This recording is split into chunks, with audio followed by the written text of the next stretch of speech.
Making music with their feet. That's what 17-year-old Allison Cross and several other teens say is one of the things they enjoy the most about tap dancing. I think the best thing about tap dancing is, and this may sound sort of cliche, but I think it's the way that you get to express yourself. And it's through rhythms and it's through flash, and there's so much room in tap dancing to show how much you love it. You can show it on your face, you can show it on your body, you can show it through the noises you're making. And tonight, these guys are making a lot of noise as they spend more than 3 hours rehearsing for a big upcoming performance. These teens are part of the Tappers with Attitude Youth Ensemble, a multicultural group of young dancers representing 15 schools in Maryland, Virginia, and Washington, D.C.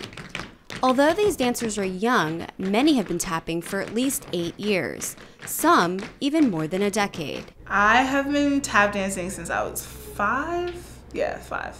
Wow, so like 12 years? Yeah. Since I was 6 years old, and I love it. Since I was 3-ish. So, yeah. Probably 8 years or so. That's years of experience, many years of dancing, and many hours a week of practice that these teens put in order to put on an outstanding show for their audiences. I try to do like an hour and a half a day, kind of around homework and other activities, you know, stuff like that. But despite the practicing, they say the work is worth it. For 16-year-old Haley Holdridge, the enjoyment of the performances is one of the things that keeps her going. It's really fun to like entertain people, you know? And if you're on stage and you're having fun yourself and you're helping other people have fun while you're having fun, it's a really great feeling. And 15-year-old Nathan Cordes agrees. I'd probably say the commitment. It's a big commitment. It's a lot of hard work that you have to put in, but it's a big reward and it's a lot of fun. So I have fun doing it.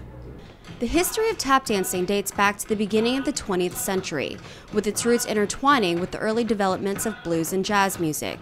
But throughout the decades, as more modern forms of dancing took stage, the popularity of tap took 5.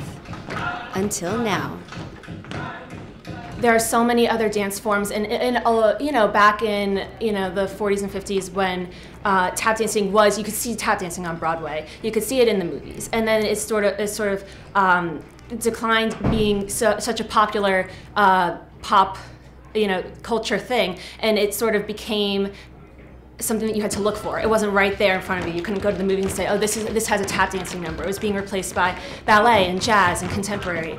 And eventually, tap dancing has never disappeared. It was just harder to find at that point. But I think now, we always call it the renaissance of tap dance, because now there are so many amazing tap dancers, and there always has been.